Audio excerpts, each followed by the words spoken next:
Nós vamos começar em setembro um tema especial de EBD.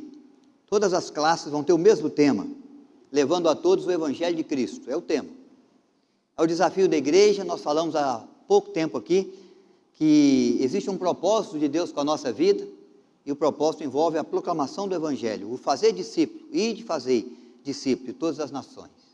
Hoje nós vamos ver que irmãos da igreja se dedicaram a isso, irmãos que têm os seus relatos aí, do seu empenho, da sua dedicação no livro da Bíblia, né?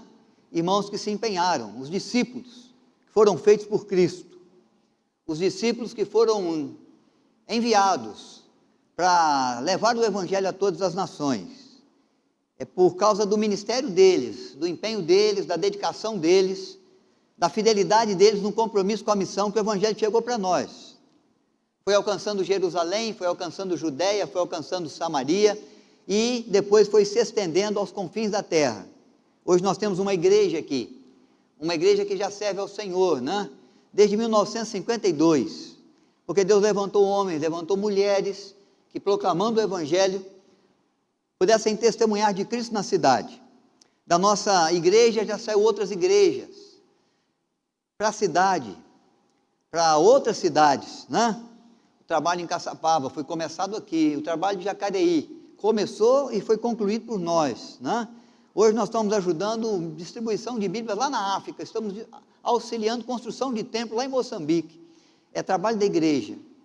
Quantos pastores, quantos missionários já passaram por aqui, foram levantados por Deus aqui, né? Para que o Evangelho continue crescendo. Há muito trabalho na seara do bom mestre. Seara é grande, Jesus disse, né?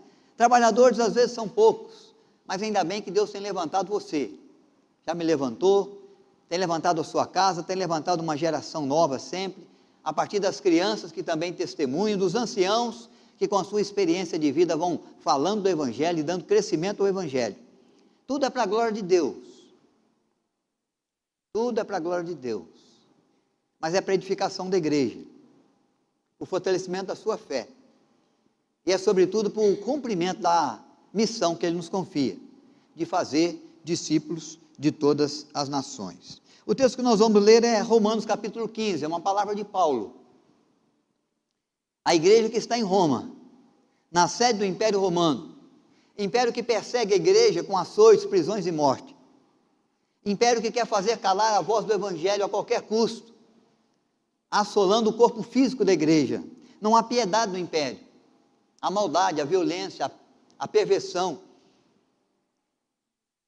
ao agir de todas as formas, às vezes tomando os filhos e levando embora, levando cativos seus filhos, por causa da sua fé, tomando as suas terras, tomando o seu comércio, fechando as portas da cidade para você, e se não é suficiente, prisões, açoites e morte.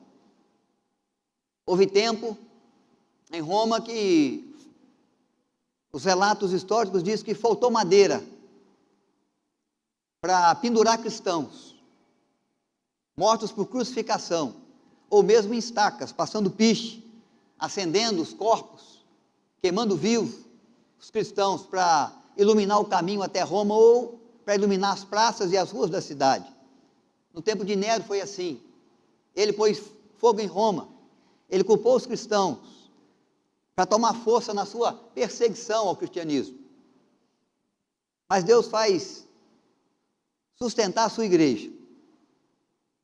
Com toda essa perseguição, dentro do império, na capital do império, se levanta uma igreja cristã, a igreja em Roma, a igreja que recebe essa carta de Paulo, onde Paulo revela as verdades do Evangelho e revela o propósito para o qual Deus levantou aquela igreja em Roma e a tantas igrejas em tantos lugares, como ele vinha levantando discípulos que estavam sendo feitos de todas as nações da terra. Então nós vamos ler, vamos meditar, porque as boas novas precisam ser proclamadas. Nós vamos ver isso no nosso restante de semestre aqui da IBD. Ela precisa ser proclamada, começar em casa, depois para os vizinhos, para os amigos, para o nosso bairro, para a nossa cidade e até os confins do mundo. É o desafio de Deus. Pregar o Evangelho em todo o tempo e a toda a criatura. Romanos capítulo 15, verso 17, vamos começar aí. verso 17. As boas novas devem ser proclamadas, é o título da nossa reflexão.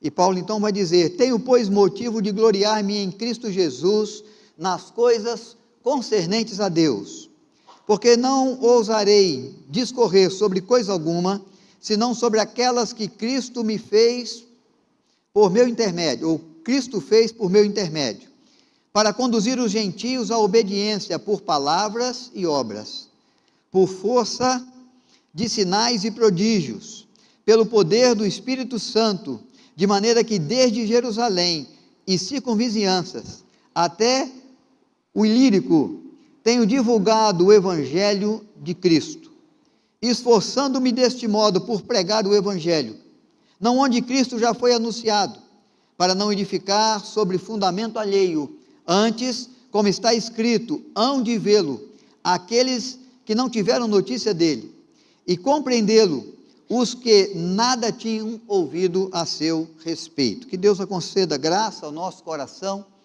na reflexão que fazemos da sua palavra, conscientes de que a obra que Cristo, que Deus iniciou com a igreja lá em Jerusalém, vai se estendendo, né, a cada ano, a cada local e lugar, né, a cada vila, aldeia, a cada nação, e que esta obra, ela sempre vai passar pela nossa vida também. Nós estamos comprometidos a partir do momento que cremos, a partir do momento que recebemos o Evangelho. Paulo está dizendo isso, ele recebeu de Deus, ele teve um encontro com Cristo, ele viveu a graça do novo nascimento, ele recebe a boa nova do Evangelho de que nos nasceu em Belém de Judá, o Salvador, que é Cristo Senhor. E ele não pode se calar, ele proclama em Jerusalém, diz o texto que ele proclama em todo lugar que ele vai. E ele está desejoso de proclamar também aonde ele ainda não foi, é onde ele menciona aqui essa região Ilírico, nordeste da Grécia, onde ele não tinha ainda visitado, mas estava desejoso de visitar. E se Deus lhe desse a graça de fazer, ele ia levar então tudo aquilo que ele ouviu e viu sobre a graça de Deus, sobre a manifestação de salvação de Deus ao homem por meio de Cristo Jesus, o seu Filho. É por isso que esse mesmo apóstolo, em Romanos capítulo 1, verso 16, traz uma expressão que você conhece bem: porque eu não me envergonho do Evangelho. Não me envergonho do Evangelho, mas eu proclamo o Evangelho, porque eu sei que é poder de Deus para salvar todo aquele que nele crê. O cristão não pode se envergonhar de ser cristão, não pode envergonhar do Evangelho que recebeu, da boa nova que recebeu. Ele tem que vivenciá-la, ele tem que proclamá-la, ele tem que sustentá-la na sua vida, como Paulo está exortando também a igreja. Não importa se ela passa por açoites, não importa se existe pressão, não importa se existe prisão, não importa quais são as circunstâncias, se elas são fáceis, se elas são difíceis, se alguém tem resistido ou não, se alguém tem nos perseguido ou não, se alguém tem de alguma forma nos injuriado, tem tentado nos fazer calar, não importa. O que importa é que Deus nos confiou a missão de proclamar tudo aquilo que vimos e ouvimos, o que aprendemos a respeito de Cristo, da sua graça, do seu amor, do seu favor grandioso. Essa é a missão da igreja. Quem faz parte da igreja tem essa missão para cumprir. E a igreja é muito mais do que um templo. Eu vou lá na igreja, né? Lá no templo da Francisco Rafael. A igreja é muito mais que uma instituição, igreja presbiteriana, igreja batista, igreja metodista. A igreja que Paulo se refere é a igreja corpo de Cristo, é a igreja formada por discípulos, homens e mulheres, crianças, jovens, anciãos, casados e solteiros, que passam por aflições e que vivem bonanças, que enfrentam desafios e que saem também vitoriosos, que semeiam e que colhem colheitas fartas, que vivem as suas necessidades, mas que recebem a graça de serem supridos na providência bendita do Senhor. Todo aquele que crê é feito discípulo. Todo aquele que crê no Filho que foi enviado é parte da igreja. A igreja somos nós. E a exortação de proclamar o Evangelho é feita para mim, é feita para você. E é isso que Paulo está dizendo, nós não podemos nos envergonhar, e nem ser vergonha ao Evangelho, mas nós devemos proclamar o Evangelho, conforme Cristo nos instruiu. No verso de número 20 desse texto que nós lemos, nós encontramos Paulo dizendo do seu esforço, do seu empenho em proclamar o Evangelho, esforçando-me de modo por pregar o Evangelho, não aonde Cristo já for anunciado, para não edificar sobre fundamento alheio. Verso 21, antes como está escrito, hão de vê-lo aqueles que não tiveram notícia dele, e compreendê-lo os que nada tinham ouvido a seu respeito. Nós não vemos nada com respeito a Cristo, nós não acompanhamos o seu ministério, nós não vimos ele transformado em vinho, não vimos andar sobre as águas, não vimos multiplicar pães e peixes, não vimos a sua via dolorosa, as ruas de Jerusalém, não o vimos pendurado no madeiro, mas nós temos conhecido, e temos sido agraciados, temos sido socorridos, temos sido abençoados, por causa das suas ações, por causa da sua entrega de amor na cruz do Calvário. Como nós tomamos conhecimento disso? Através de alguém. Os nossos avós, os nossos pais, quem sabe foram eles os instrumentos de Deus para que esse Evangelho chegasse para você. Um amigo, um vizinho, o revelar do Senhor através de um sonho, alguém que te trouxe uma Bíblia, alguém que te entregou um folheto. As causas, né? Os meios pelos quais Deus usa para a conversão de alguém são muitos. Às vezes uma canção, às vezes um hino, às vezes um momento de um ensaio de um coro, né? Nós temos essa experiência aqui também. Às vezes o ajuntamento solene da igreja, que deu a oportunidade de alguém entrar pela porta de um templo e ouvir sobre a graça redentora de Deus. Mas Paulo está certo. A proclamação do Evangelho, ela caminha de cidade em cidade, ela percorre as vilas, as aldeias, ela chega até as pessoas do mesmo jeito que ela iniciou com Cristo. Porque ele proclamava as boas novas do reino de Deus de cidade em cidade, de aldeia em aldeia, de povoado em povoado. Em alguns ele era recebido com alegria, em outros ele era recebido com resistência. Mas aonde ele ia, ele proclamava as grandezas de Deus, abençoando as pessoas com a boa nova, a boa notícia do Evangelho de um Deus que ama o perdido. Então Paulo está dizendo isso, aonde eu vou, aonde Deus me conduz, aonde eu tenho a oportunidade de estar, eu quero fazer ouvido e conhecido o nome de Cristo. Quantas pessoas à nossa volta ainda não conhecem, né? Quantos da nossa casa não estão ainda no caminho da fé, no caminho da salvação? Quantos faz parte do nosso convívio, que andam no que a Bíblia chama de mundo que jaz no maligno, que caminha na escuridão, nas trevas, e que precisa receber da luz desse Evangelho, porque a Bíblia é luz, lâmpada para os pés, luz para os caminhos. Porque Jesus Cristo é a luz que vai brilhando, e vai tomando a sua força, através do viver da sua igreja, do seu povo. Então Paulo tem a consciência da sua missão, tem a consciência da necessidade de proclamarmos o Evangelho. E ele então faz isso. Ele faz dando a conhecer a Jesus, o que ele ensinou, o que ele fez, o que temos visto e ouvido, o que nos ensinaram nossos pais, o que vemos na geração vindoura que trouxe para nós o Evangelho da graça. Não introduviremos aos nossos filhos, vai começar em casa, mas vai se estender para amigos, para vizinhos, para familiares, porque não podemos nos envergonhar do Evangelho, mas precisamos testemunhar, pregar, proclamar o Evangelho. Essa é nossa obrigação também. Primeira carta de Paulo aos Coríntios, capítulo 9, verso 16, Paulo vai dizer que essa é a sua obrigação. Ai de mim, se não pregar o evangelho. Pesa sobre mim essa responsabilidade.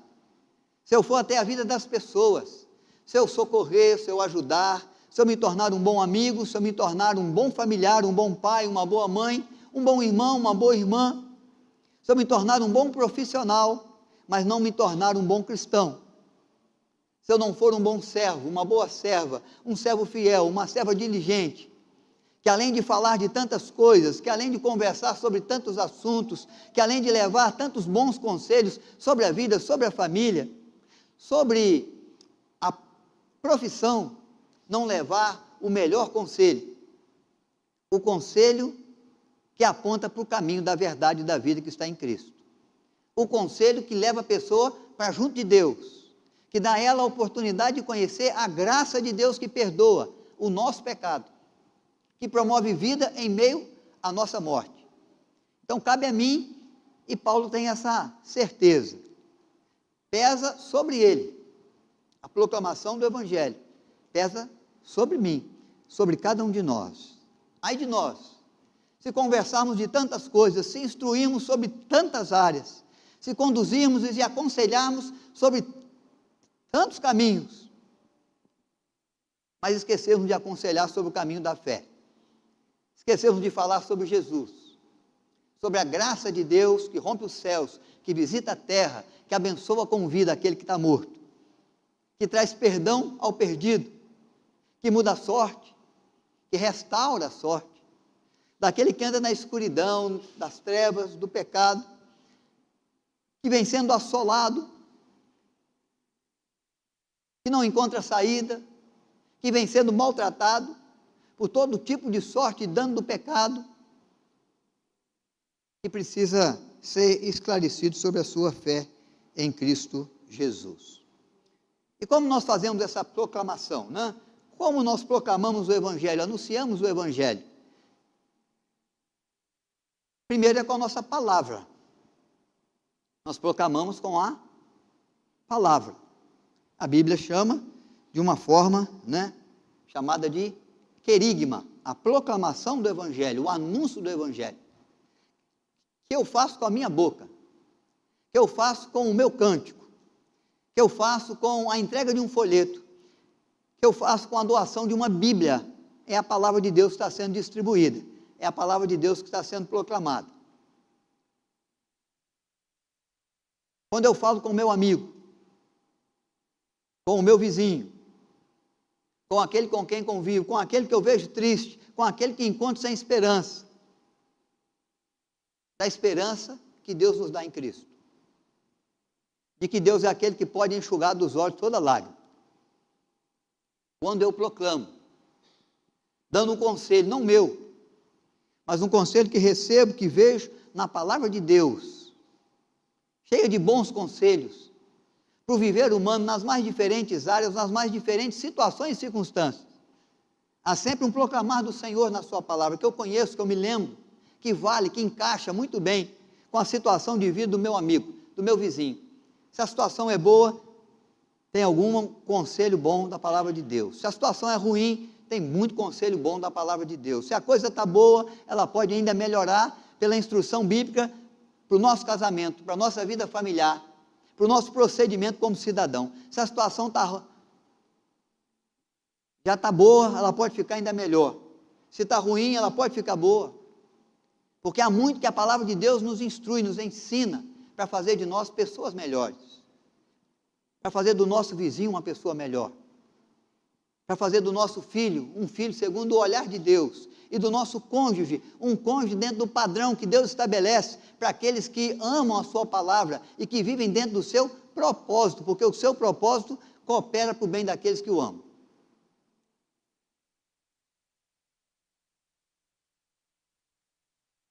Então, levar as boas novas do Evangelho é uma responsabilidade nossa. E ela deve ser feita através da proclamação. Eu preciso usar o meu lábio.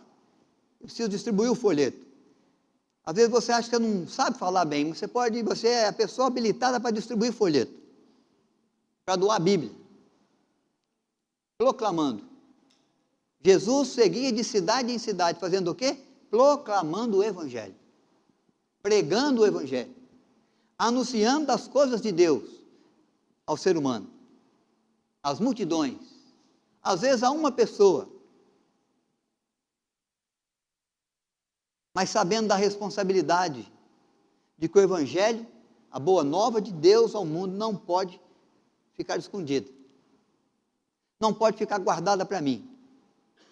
Eu preciso levar a outros o que tenho visto e ouvido e aprendido com respeito a Cristo e a graça de Deus em Cristo, junto à nossa vida. Uma segunda forma de fazer é através do testemunho. E a palavra testemunho na Bíblia vem numa expressão grega de martiria. Representa martírio, representa sacrifício, representa se tornar mártir, sofrer, padecer de alguma forma por causa do nome de Cristo. A começar pela prioridade que você dá ao Evangelho. A Bíblia diz que nós buscamos primeiro o reino de Deus, a justiça de Deus. As demais coisas nos serão acrescentadas. Quando você mexe na sua agenda, quando você dá prioridade às coisas de Deus para você, você está se sacrificando. Por quê? Você está tomando a sua agenda e está submetendo ao querer de Deus, à vontade de Deus. É um sacrifício. Quando você abre mão daquilo que era prioridade para você, quando você abre mão daquilo que você considerava, né, como a melhor parte da vida, para dar lugar àquilo que Deus estabeleceu, aquilo que Deus pede, aquilo que Deus quer, a vontade que Ele tem. Mas você faz isso para quê? Para testemunhar da sua fé, para dar às pessoas a oportunidade de conhecer o Senhor a partir da sua vida, da sua decisão, da sua escolha. E a sua escolha já começa pela prioridade que você dá ao Evangelho, prioridade que você dá ao reino de Deus, prioridade que você dá às coisas de Deus, prioridade na sua agenda. Mostrando para as pessoas à sua volta que o Evangelho para você é importante, que o amor a Deus, que o serviço a Deus tem prioridade,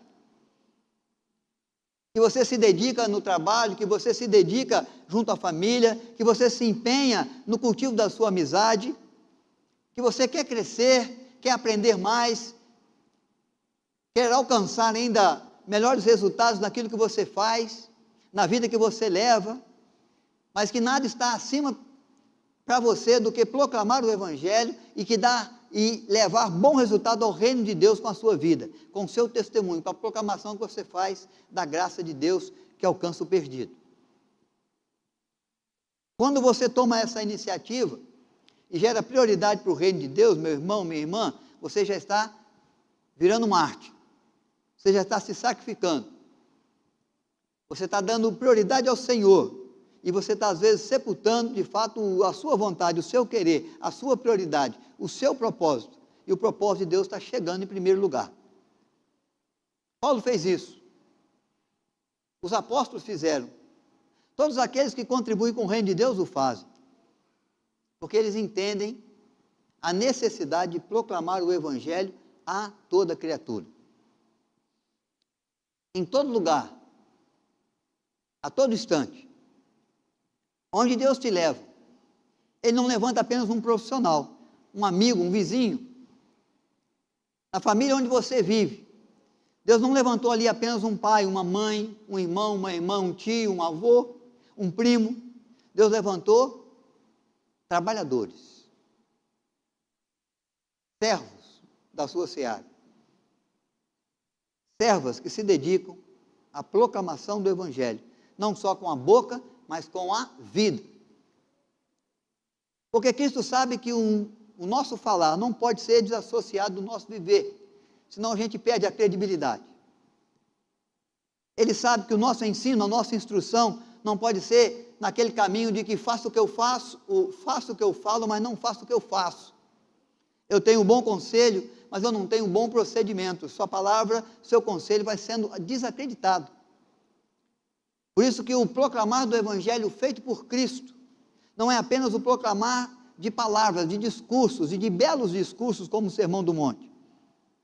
Não é só a fala bonita que gerava admiração de autoridades judaicas, dos soldados romanos, dos soldados do Sinédrio. Esse fala como quem tem autoridade, não como os demais. É uma palavra associada e fundamentada na vida. Aquele que disse que devemos amar o próximo, nos amou até a morte, e morte de cruz.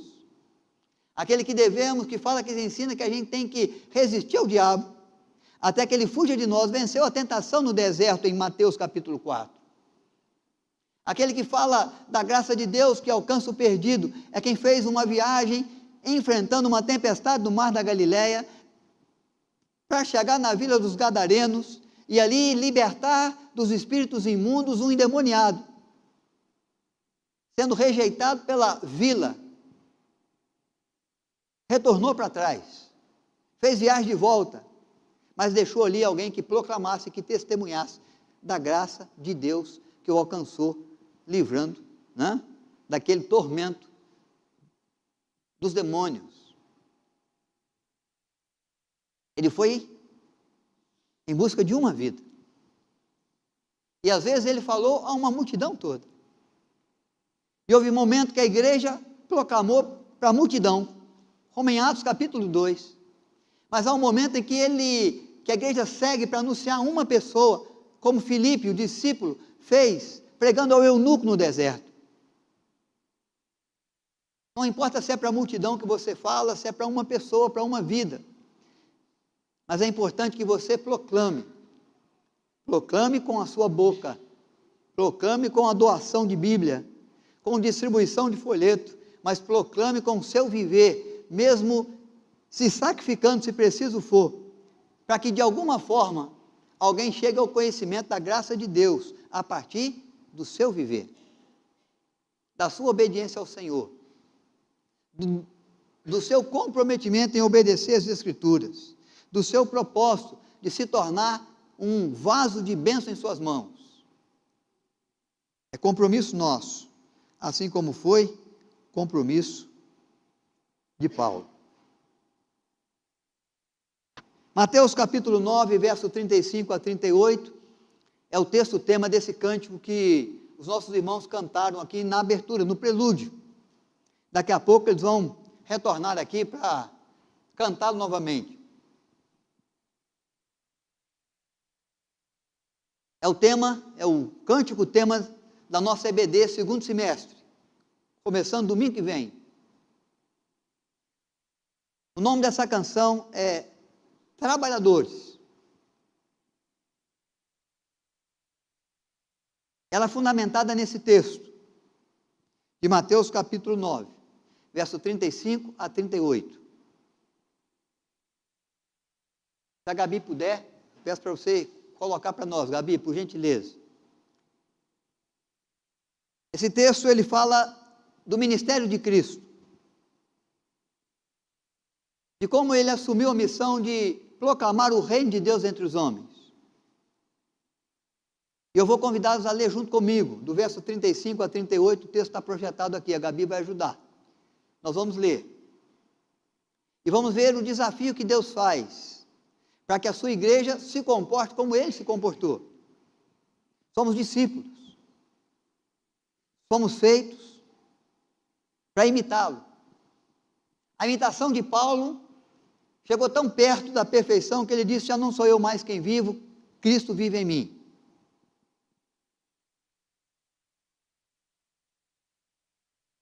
E o propósito é que entendamos o que ia na mente de Cristo, quando ele se coloca nas mãos do Pai, para estabelecer um reino, que vai trazer para a ovelha, sem pastor, o cuidado, o afago, a cura, a proteção, a vida, o sustento que ela precisa. Porque nós somos, como para Cristo, como ovelhas do seu pastoreio. Vamos ler juntos? Percorria Jesus todas as cidades e povoados, ensinando nas sinagogas, pregando o evangelho do reino e curando toda sorte de doenças e enfermidades. Vendo ele as multidões, compadeceu-se delas, porque estavam aflitas e exaustas, como ovelhas que não têm pastor.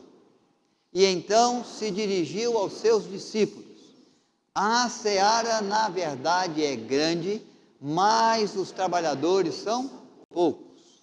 Rogai, pois, ao Senhor da seara que mande trabalhadores para a sua seara. Olha que coisa preciosa. O Senhor Jesus está ensinando os seus discípulos. Primeiro ensinando com o próprio exemplo, fazendo, proclamando o Evangelho de Deus, de cidade em cidade, de vila em vila, de povoado em povoado. Às vezes para a multidão, às vezes para uma pessoa, como uma mulher samaritana, que trouxe a multidão depois. Mas chamando os seus discípulos para a responsabilidade de anunciar as boas novas que precisam ser proclamadas, anunciadas. Nós percorremos as vilas, nós percorremos as escolas, as fábricas, as casas, nós convivemos com pessoas, nós vamos de cidade em cidade, nós percorremos o mundo com o Instagram, com o WhatsApp, nós nos conectamos com tantas pessoas, nós mandamos mensagem para tanta gente, nós ajudamos, nós nos envolvemos com bons conselhos a uma infinidade de pessoas. Mas nós temos que compreender que o propósito maior de Deus com a nossa presença em nos levantar como igreja é proclamar o Evangelho de Deus em Cristo.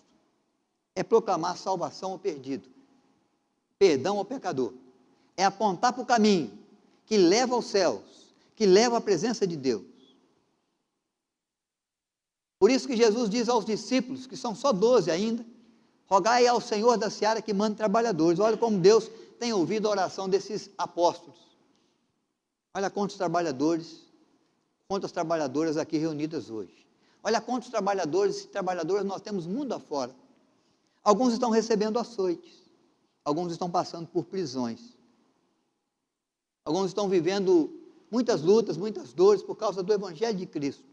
Alguns estão em regiões, em áreas onde um culto como esse aqui, realizado com portões abertos do templo, com microfone, com transmissão ao vivo, não pode acontecer.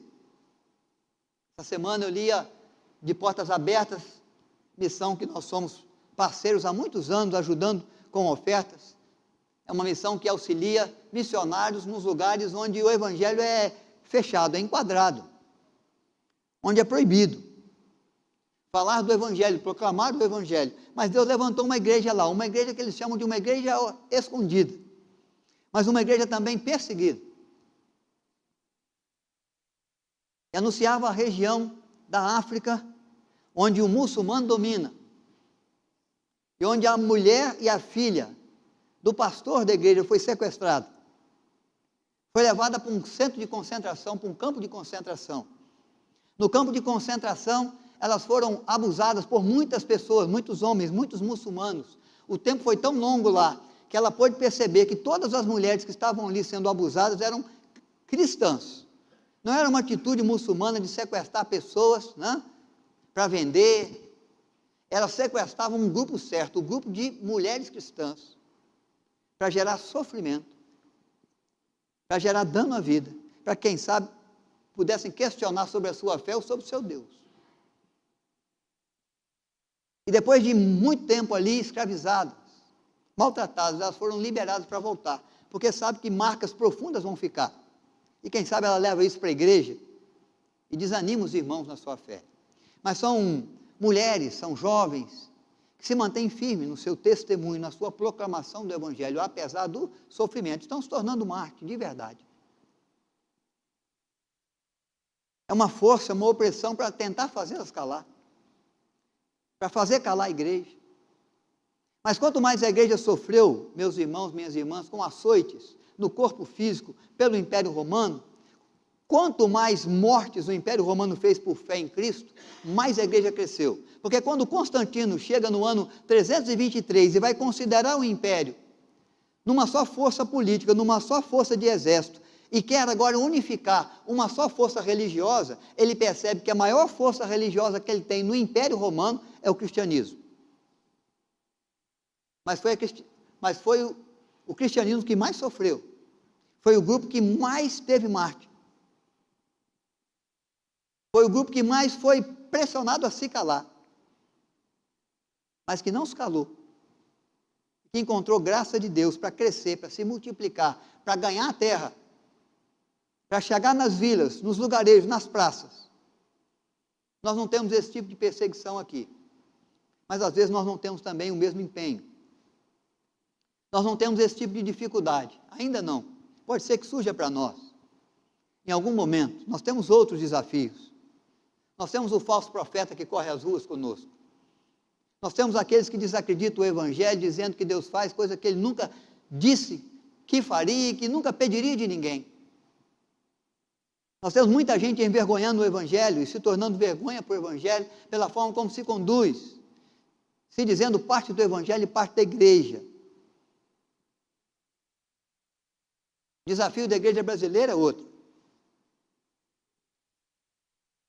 Mas nós precisamos dar o mesmo empenho que houve nos nossos irmãos lá e dar o mesmo empenho que existe naqueles que ainda são perseguidos, que ainda são açoitados, que ainda passam ainda por exploração, abuso sexual, mas que faz o Evangelho chegar, faz o Evangelho ser proclamado, faz ele ser conhecido onde ele ainda não foi, faz ele ser ouvido onde nunca foi falado. Esse é o desafio de Paulo, esse é o desafio da igreja, é o meu, é o seu desafio. Que Deus nos dê graça de viver como Cristo viveu, de percorrer a cidade, de percorrer as vilas, de andar junto às pessoas, de ir nas escolas e nas fábricas, de cumprir o propósito nosso lá, de fazer bem a nossa função como cidadão, como profissional, como aluno, professor, como servo ou como senhor, exercendo também a autoridade, mas que não deixemos de cumprir a principal missão, proclamar o Evangelho. Com a nossa boca, com a nossa vida, para que assim como ele chegou para nós, ele possa chegar a outras pessoas a partir de nós. Há uma expressão de Jim Elliot. Jim Elliot foi mártir entre os Aucas, no Equador, na década de 1950. É uma expressão que ele trouxe à igreja, no desafio que ele fazia da proclamação do Evangelho. Viva de tal forma que ao chegar o dia da sua morte, nada mais tenha que fazer para Deus, a não ser morrer. Viva de tal forma que ao chegar o dia da sua morte, você tenha a consciência, a certeza de que não te resta nada mais a fazer para Deus, a não ser morrer, para se encontrar com o Senhor na eternidade. Paulo chegou no fim da sua carreira com essa convicção. Na sua segunda carta a Timóteo, no capítulo 4, ele vai dizer: combati o bom combate, completei a carreira, guardei a fé. Agora, a coroa da justiça está reservada a mim e a todos quantos, como eu, se esforçar, se empenhar, se dedicar para proclamar o Evangelho de cidade em cidade. Somos as mãos de Deus que se movem, somos ouvidos de Deus que se aguça para ouvir. Somos a boca de Deus que fala, somos os pés de Deus que percorre. Que o Evangelho cresça, que a igreja seja edificada, que o reino de Deus se estenda, que a glória do nome de Deus se manifeste a partir da minha dedicação e da sua, em proclamar o Evangelho a toda criatura.